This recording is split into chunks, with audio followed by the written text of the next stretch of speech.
Welcome to the Mama Needs a Moment podcast. We are your hosts, Chrissy and Cindy, co-founders of Her Health Collective. We are two moms obsessed with changing the way moms take care of themselves. We're so glad you're here. Let's dive in. It's always great to have you here. We're so glad that you've come back to listen to another episode of Mama Needs a Moment. In this upcoming episode, we are talking with Jillian Knight, and we are discussing financial therapy. Jillian is a financial therapist, which you will soon find out.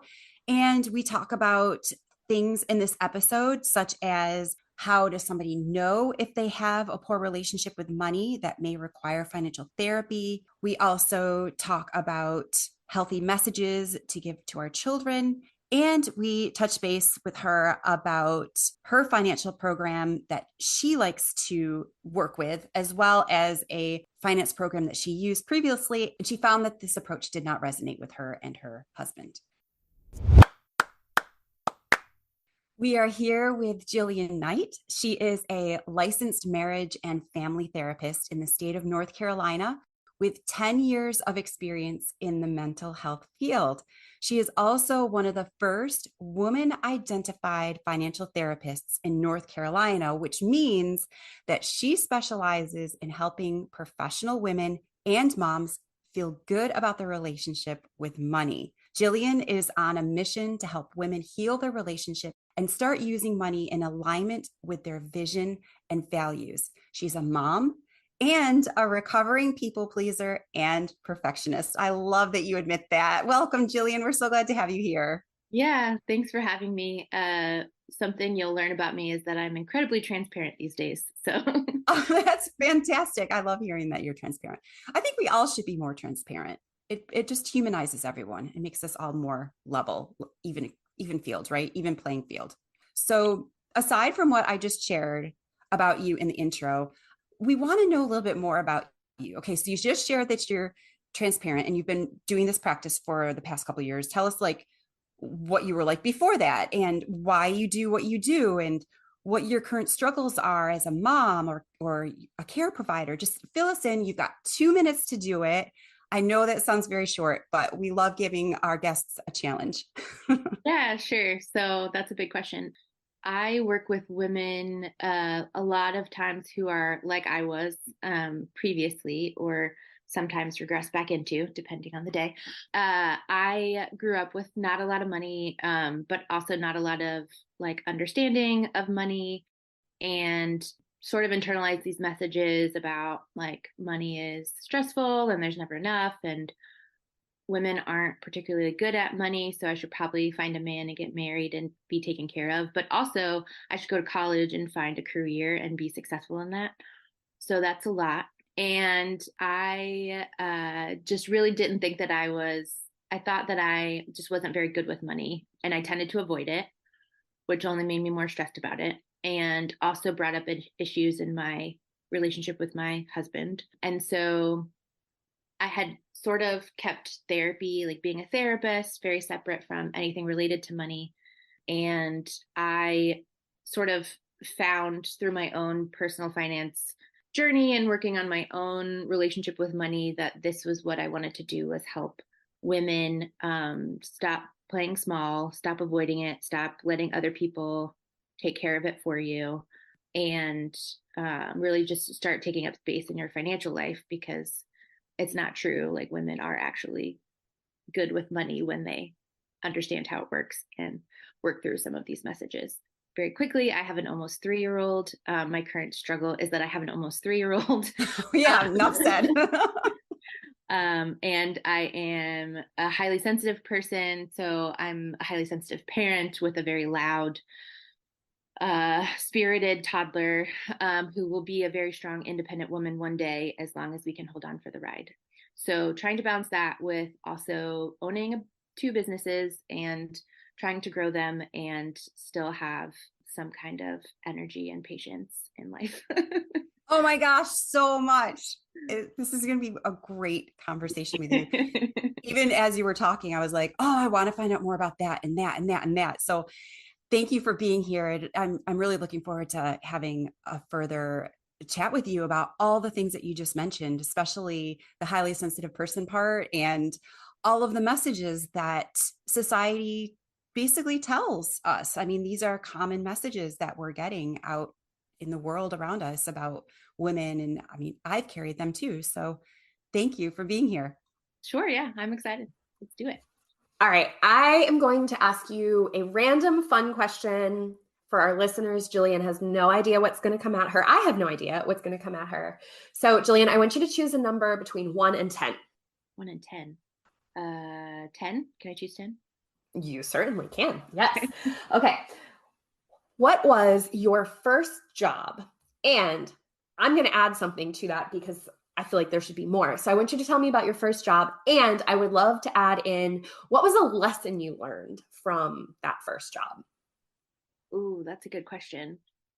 See if I can even remember my first job. Probably I probably did some babysitting, was probably one of my first jobs. And I learned that I liked taking care of kids. And I thought that that would be something that would end up being part of my career path one day. And that did not happen. So I learned that I liked taking care of other people's kids, I guess. I like my own child, and that I could make some kind of money doing like taking care of kids. Yeah. Were you in the camp, the cohort of children that grew up with the Babysitters Club? Was that something that you? So I am familiar. I don't know that I Okay. read a whole lot, but I don't know that I read it. I know that I watched a movie when I was younger. Yeah, I remember the movie. I was super into the books, The Babysitter's Club. I, Yeah. however, did not ever babysit. When I had my child, that was the first time I had held a baby, changed a diaper, did anything. Like babies were not my jam. Yeah.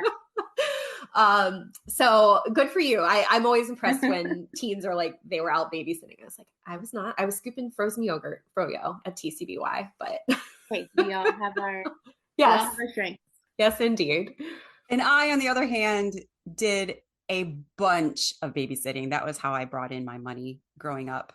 But my first job was scooping ice cream. So I have a little bit of both of what you were talking about. So Jillian, in the About Me section of your website, you mentioned that you're an Enneagram 9, which translates into the peacemaker. And then you already mentioned that you are a highly sensitive person. Just for those of you out there that aren't familiar of what the Enneagram is, it's a system of personality typing that describes patterns in how people interpret the world and manage their emotions. And a lot of this is done basically when you're young, and then you've kind of adopted these behaviors when you're young to try to help you be safe, feel safe, and they've kind of followed you into adulthood. But then we find that there are certain things that we do that are unhealthy and healthy, and that's where the Enneagram comes in. It's a very, very interesting tool. You had mentioned in your website, quote, I learned early on to stay small and not ask for too much, especially when it came to money. Through years of my own internal work, I've learned to take up space and that it's okay and necessary to advocate for my own needs. I've learned that it is okay to want to make good money and that I'm more than capable of understanding how to use money to achieve my goals. My parents didn't talk to me about money growing up, but what I learned from hearing them talk about it was that, quote unquote, money is stressful and there is never enough, end quote.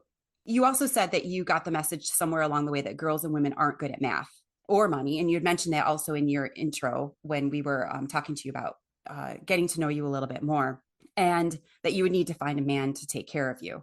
I can relate so much to this on so many levels. First of all, I am also an Enneagram 9, and I'm also a highly sensitive person. And I also have received those messages. So I know, yeah, we do. And so there's so much to unpack here.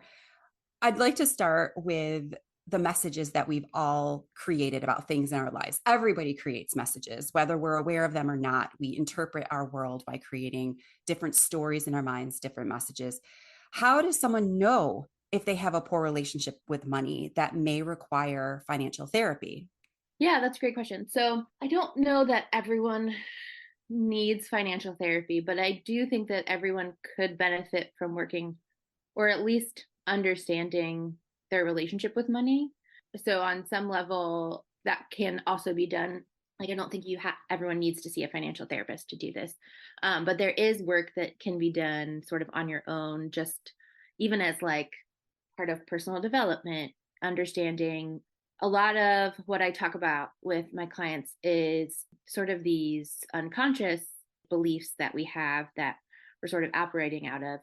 So even just becoming aware of them is probably going to be a big theme in our conversation. And so I think when it comes to knowing if you need financial therapy with a financial therapist, it's more about, like, a lot of times people have already tried a lot of things on their own before they seek out financial therapy.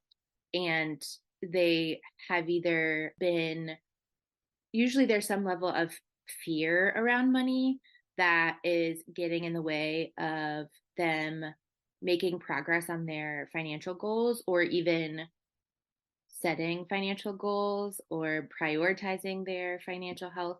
So that can look like avoiding looking at their bank account and just sort of spending money, looking at like, is there money in my bank account? Okay, I'm going to spend that. That's how much I have to spend, without really having like a plan and knowing like, this is how much I'm spending here and this is how much I'm spending there.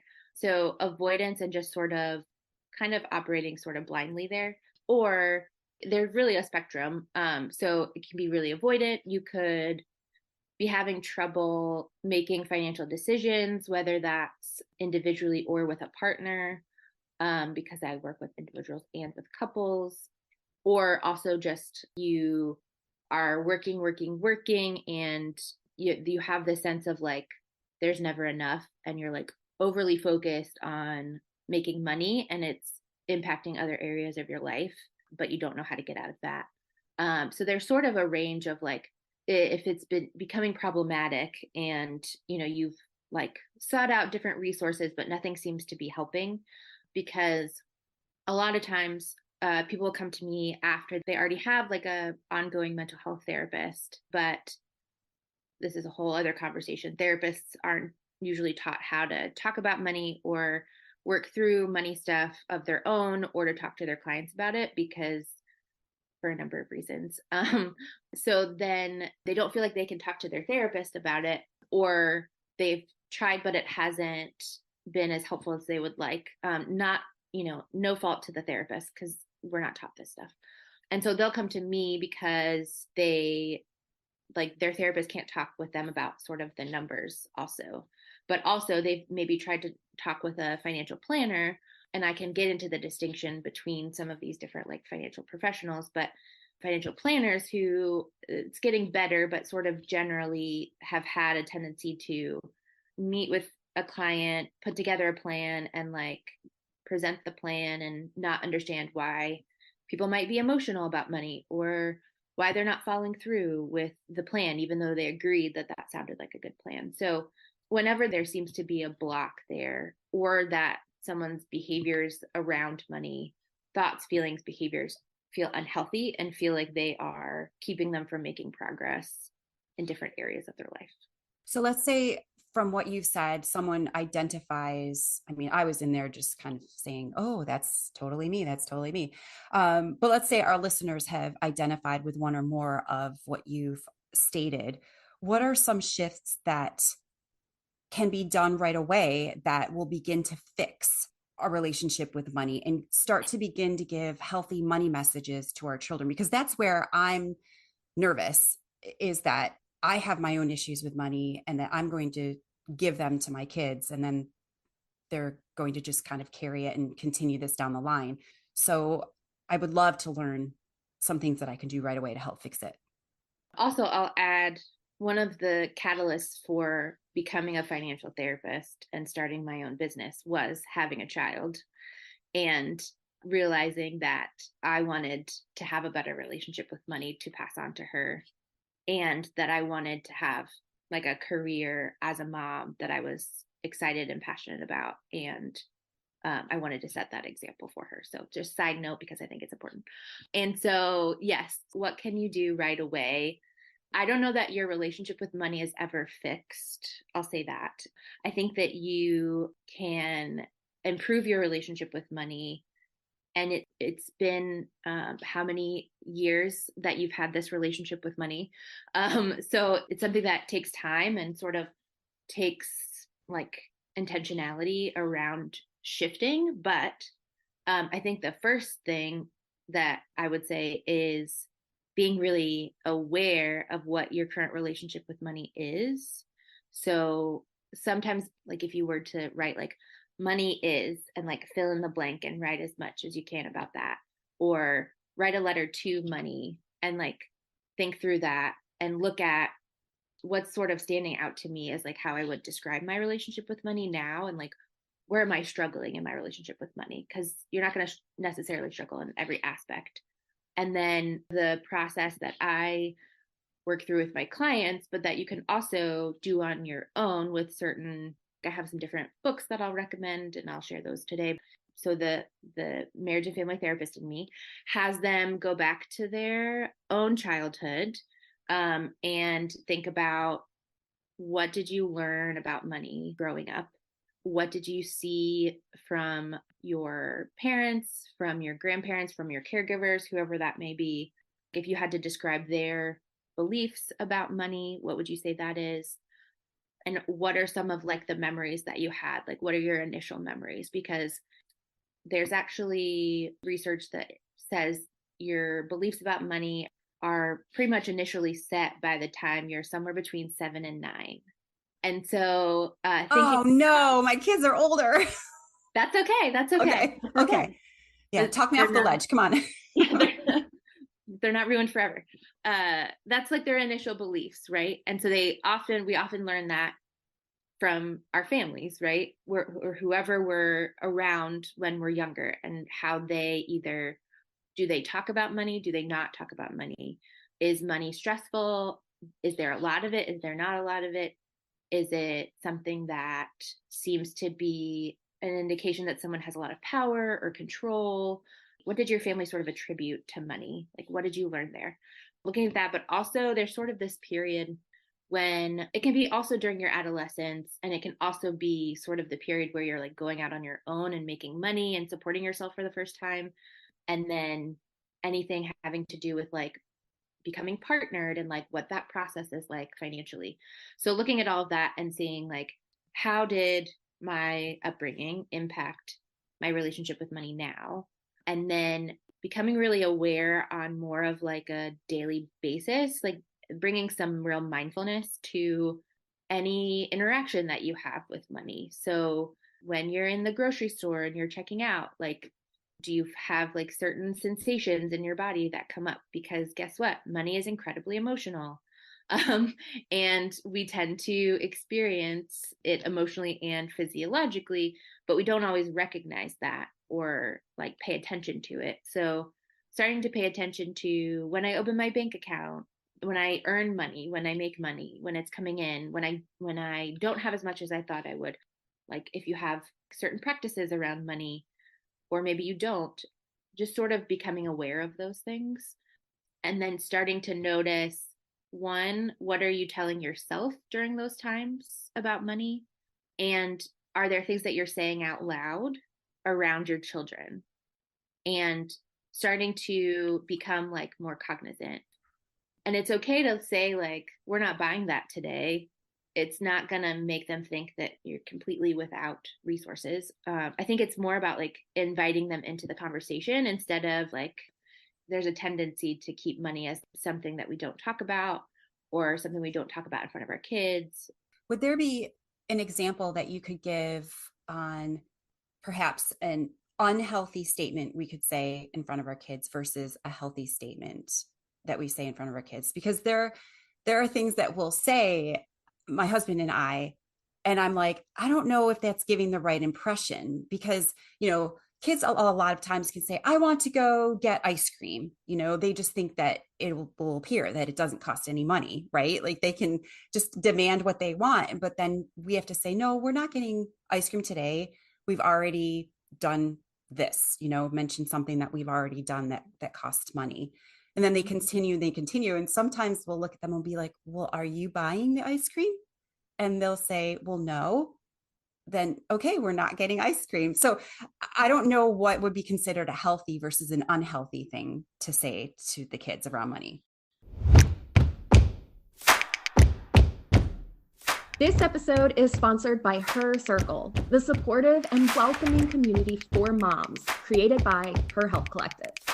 Her Circle is a welcoming and supportive community for moms who are passionate about making change for themselves, their families, the community, and the world. Together, this village of women are revolutionizing the way moms take care of themselves. From an active, private online community and the incredible daily chats hosted there, to our many virtual gatherings, including support groups, Mom's Night Out, volunteer opportunities, book club, family adventures, coffee chats, and so much more. We love providing moms the chance to connect and create authentic relationships with one another. The network of experts in Her Circle are a phenomenal resource and provide great learning experiences for moms on topics ranging from women's health to parenting. We cover the issues that matter to moms the most, from virtual expert Q&As to one-on-one wellness minute consultations and support groups. We are committed to getting moms in front of the information, experts, and support they need most. To learn more about Her Circle, head to www.herhealthcollective.com/her-circle. We have a limited number of spaces and the doors only open a few times a year. So be sure to add your name to the no obligation waitlist so you are the first to know when the doors officially reopen.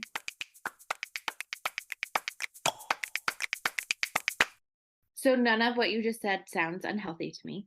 Thank goodness. So you're good. You're doing great. Growing up, I had no connection between getting the things I wanted and us, whether we had enough money for those things. And so I think that some kids grow up not having that connection. I think the biggest thing is like helping them to understand, like, we work for money. We live in a capitalist society. We work for money, and money provides X, Y, and Z.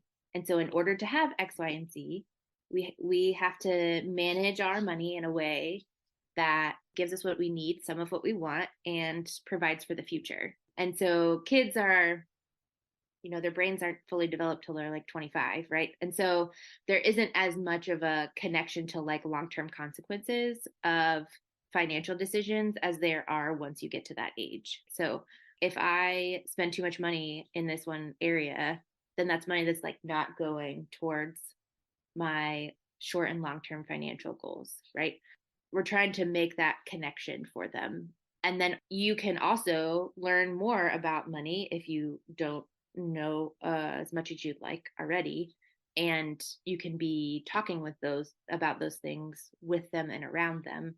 So my husband and I started trying to make a point of talking about so we try to have like money meetings, or we try, but she's 3, so it's like impossible. But we're trying to figure it out.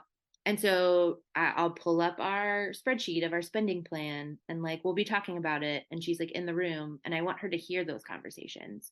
I think when your kids get a little bit older, requiring them to if they're at an age where they can work for things, requiring that certain things come from their money, and you will pay for things up to this point, and it's okay to like not buy them things. I think also there's a shift when you become a mom where you want to give your kid everything that you can, right? So there's like a part of you that wants to give them everything, maybe things that you didn't have, or you want to give them everything because you love them so much. And then also you want to teach them that they can't have everything they want. And it's like this balancing act of doing both of those things.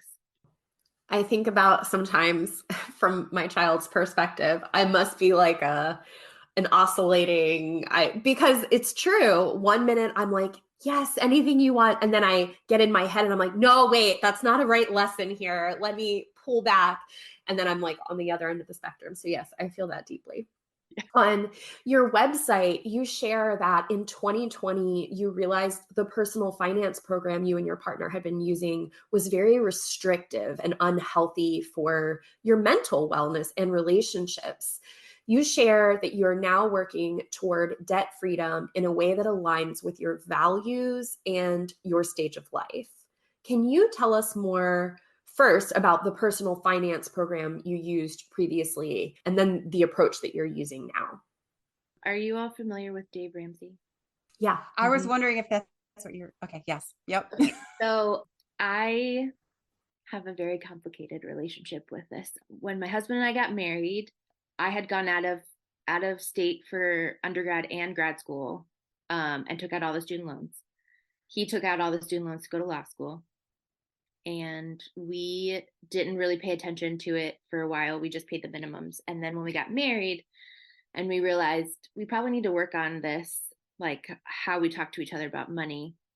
We looked at our student loans and it was $364,000, and we were making 95 combined. And so the program that was sort of what we knew of, because at the time things are a little different now. There weren't as many voices in personal finance as there are now, and we're in the South. And so we knew of Dave Ramsey. We had a book of his that we hadn't used yet. And I like read it in a day, and I told my husband, we need to do this. And he agreed because I think he saw me as the one not being as good at money as he was. But turns out he's just somebody who tends to hold on to money because he's worried about it going away. So that's a whole other way of interacting with money. Anyway, so we jumped into the Dave Ramsey plan, and it is very restrictive, yes. So you create a budget for every category of your spending. You don't go out to eat. You don't go on vacation. Your job is to make more money and pay off more debt, and you don't get to do any of those things until your debt is paid off. And we drank the Kool-Aid. We thought this is the greatest thing ever, because we didn't know. Like, he's like this older white man, could be our uncle, bestowing this financial advice onto us that we didn't know. And so he must know what he's talking about because all these people have paid off all kinds of debt. And so we did that for like 3 years. And my husband has since started working with a bigger firm where he was able to increase his salary, but he was still working at a smaller firm. I was sort of hopping around to different mental health jobs because I couldn't figure out what I really wanted to focus on, not really making a ton of money doing that. And we stopped going out with friends. We started telling people it's not in the budget, and we started shaming other people for their financial decisions. And I was like listening to his radio show religiously, and his values don't align with mine because he's very conservative. He's very conservative, and we are not. And so I would sort of be like, okay, well, I don't agree with that, but I can take his financial advice. There was a point in 2020 when the world caught on fire, figuratively and literally, with the Black Lives Matter movement and the killing of George Floyd and all of that. And his response to that was to have one of the people on his team who's a Black man come on his radio show and talk about how he's not racist, how Dave Ramsey's not racist. And that just like sort of did it for me. I couldn't listen to him after that, and had been sort of involved on Instagram with some of these different people who are now sort of like financial coaches and financial influencers, honestly. But I do think that some of them know what they're talking about. They're not just out there saying all kinds of stuff. There was sort of a group of us where we started with Dave Ramsey and we moved away from it. And they were doing things in a way that just seemed more balanced. They were saying like, okay, yes, you should prioritize paying off your debt, and you should save more in an emergency fund first than what Dave Ramsey recommends, because $1,000 is not enough in an emergency fund. And you should not wait to contribute to retirement until you pay off all your debt, because you lose compounding interest for many years. So it was sort of like we started to trust ourselves that like we don't have to keep following this plan. We've clearly changed our behaviors around money, and we got to sort of decide, okay, now what do we want in our emergency fund? Where do we want to prioritize our spending? We started traveling a little bit for fun. We went to restaurants. So that was exciting. And eventually, as I started getting into learning more about financial therapy, realized that some of that was actually pretty little t traumatizing, that I like internalized those messages from following him for so long. And I would like have a hard time spending money, which is also a problem. Like it's not healthy to not be able to spend any money. We think about it being unhealthy to spend so much money, but you also have to be able to do that in a healthy way, right? And so it's not just about cutting back on all the things. And so anyway, the approach is more so we started to take in information from a bunch of different people and then decide what worked for us, which has been a much healthier, much better experience. And it changes, right? Like his approach is this works for everyone and everyone should do it just like this. Well, no approach to anything works the same way for everyone. And so it has to be individualized and it has to be based on your own values, your own priorities at the time. Our priority used to be getting out of debt at all costs. Now our priority is trying to have some money in the budget to have fun with our child while she's young, while also saving for a down payment on a house. Like those are things that are important to us now. We're still paying down our student loans. They're still around. They're a lot less than they used to be, but we don't feel so bad about them anymore. And we can sort of like live our lives. It's so important to have that balance. And as you're talking, what I kept thinking about is how important it is what we allow ourselves to be exposed to, what we see on social media feeds, what books we pick up, what podcasts and radio we listen to. I mean, all of these things are so influential. And I mean, you mentioned little t trauma from this plan that you had adopted, and all of these things truly do impact us. And we talk about our finances and our belief systems, and still as an adult we're still influencing that based on the things that we're exposing ourselves to. So thank you very much for sharing that. It sounds like it was a tumultuous journey, but it has led you here, so that's a positive. How can a person determine what personal finance program is right for them? Do you have certain steps that you suggest a person walk through to determine what is right for them? I heard you mention really your values, how you talked about a difference in values between you and Dave Ramsey, and you talked about the values of spending time with your child when she is young and doing things with her. Those are important values for you. So how does a person incorporate an analysis of their values when it comes to financial planning? Yeah, so I think your values when it comes to financial planning, and also side note, I'm not a financial planner, but I do talk to people about planning financially. When it comes to money, it's values are really what is most important to you. And it has to be what's most important to you, because all of those things that you're seeing, the social media, the things that all your friends are doing or seem to be doing, those aren't necessarily your values.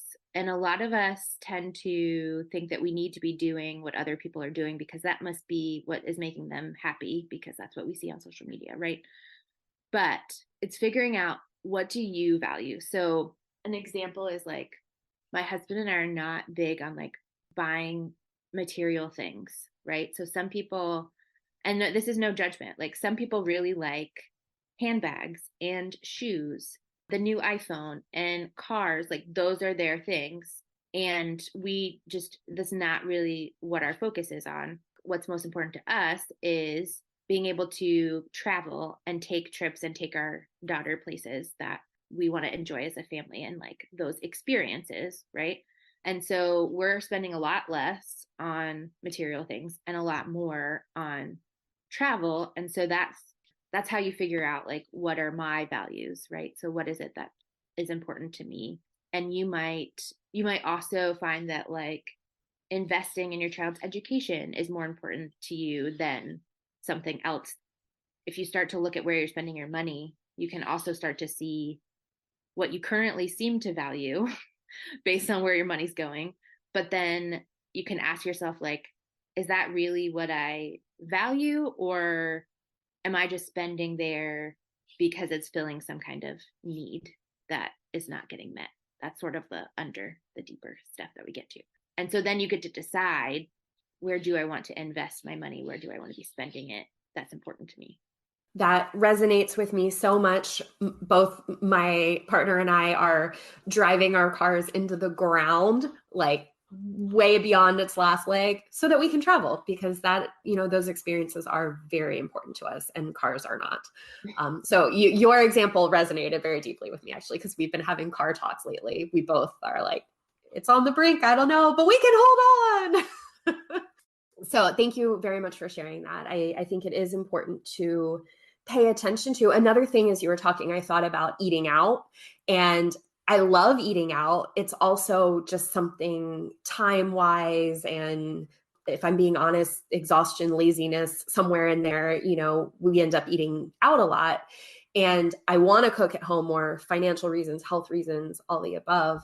So as you were talking, I was like, it's not a value of mine to eat out. It is a value of mine to travel and to have experiences and make memories, but not to eat out. So just even hearing you talk just now, I felt something click. I was like, okay, granted, I've had this before where I'm like, I'm going to cook at home more. So I'll keep you updated and let you know how it goes.